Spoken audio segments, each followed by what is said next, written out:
All right, welcome. Today, we're exploring the seriously fascinating world of polygons, working our way from basic triangles all the way up to some pretty complex shapes. If you've ever looked at a massive architectural structure, or maybe a tiled floor, or even just noticed how honeybees construct their hives with absolute precision, they're basically nature's master geometers, and you've wondered about the hidden math holding all those angles together, well, you are in exactly the right place. We're going to dive deep into 8th grade geometry today to unpack the secrets of the interior and exterior angle sums of polygons. So here's our agenda for today's explainer. 1. Unlocking interior angles. 2. Pause check 1. 3. The exterior angle sum. 4. A worked example. 5. Pause check 2. And finally, 6. Recap and transfer. Section 1. Unlocking interior angles. Now we already know that a simple triangle's interior angles sum to exactly 180 degrees. But how do we scale that up to solve the mystery of much larger shapes? Imagine a massive 20-sided polygon in a cosagon. We certainly can't just guess, right? And getting out a protractor to measure 20 different angles every single time, actually, scratch that. That sounds like an absolute geometry nightmare. It's way too tedious and incredibly prone to error. So we need a reliable, rock-solid mathematical system. Okay, take a look at this. Notice the clear pattern emerging here. If we take a quadrilateral with 4 sides, we can draw one diagonal from a corner, splitting it into exactly 2 triangles. Since each triangle holds 180 degrees, the total is 360. A 5-sided pentagon? Well, that splits into 3 triangles, giving us 540 degrees. A 6-sided hexagon splits into 4 triangles, giving us 720 degrees. This totally fascinating concept of triangulation proves that the internal triangles are always exactly the number of sides minus 2. It's just a beautiful, completely predictable pattern hidden inside every single polygon. And that brings us to an incredibly powerful rule. Simply subtract 2 from the number of sides and multiply it by 180 degrees to find the total interior angle sum. The n in our formula just stands for the number of sides. This formula is fantastic because it works for any convex polygon, no matter how massive or complex it gets. Whether it has 6 sides or literally 6,000 sides, the math flawlessly holds true. Section 2. Pause check 1. Let's see how we're doing.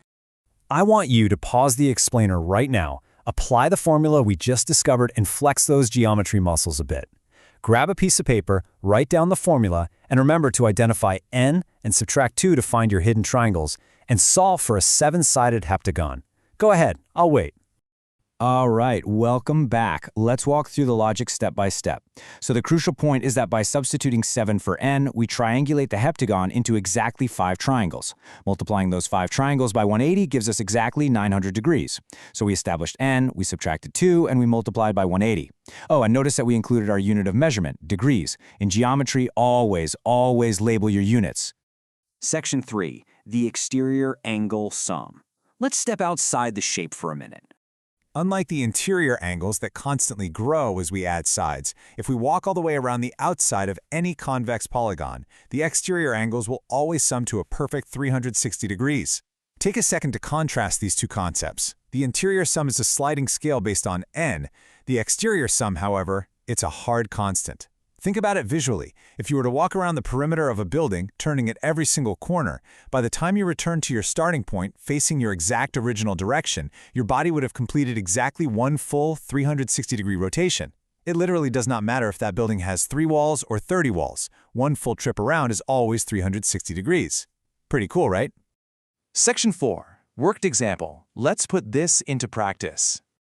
Okay, let's dive into this step by step to find a missing angle in a hexagon, ending with a super crucial reasonableness check to make sure our final answer in degrees actually makes logical sense for the shape. Let's imagine we're given an irregular hexagon where we know 5 of the angles and we need to find the 6th. First, we identify that we have 6 sides. Next, we use our interior formula to determine that the total sum must be exactly 720 degrees. Then the algebra comes in. We add up the 5 known angles, subtract that sum from our 720-degree total, and boom, we are left with the exact degree measurement of the missing angle. But, and this is huge, do not skip that final step. If your calculated answer is 45 degrees, but the diagram clearly shows a wide, obtuse angle, yeah, you know you made an arithmetic error somewhere. This simple reasonableness check will save you from easily preventable mistakes on tests. Section 5. Pause check tune. Think about the constant nature of exterior angles for a second. pause the explainer and see if you can work backward to find the number of sides. Remember, the key word here is regular, which means all sides and all angles in this shape are completely identical. Go ahead and pause now to solve. All right, how'd you do? Because the total exterior sum is always locked at 360 degrees, dividing that by 72 degrees reveals we are looking at a 5-sided pentagon. If every exterior turn is exactly 72 degrees, it takes 5 of those exact turns to complete the 360-degree rotation. It's a remarkably elegant way to work backwards. Without knowing a single interior measurement, that constant outside sum gives away the entire shape's identity. Section 6. Recap and transfer. Let's bring it all home. So these are your primary building blocks for 8th grade geometry. Understanding the interior formula via triangulation, knowing the 360-degree exterior rule, and always double-checking your work. Look, memorizing the formula is great, but understanding why it works through those hidden triangles is what truly builds your mathematical fluency. And again, always label your answers in degrees and trust your eyes with that reasonableness check. That habit alone is a total game changer. I'll leave you with this final thought to ponder. Apply the formulas we just learned to figure out why regular hexagons fit together perfectly without any gaps. If you use our formula to find the single interior angle of a regular hexagon, you'll discover something amazing about how those angles meet at a single point to form a perfect 360-degree circle, which, by the way, is exactly why bees are such natural geometric architects when building their hives. Thank you so much for joining me in this explainer, and keep looking for the beautiful geometry hidden in the world all around you.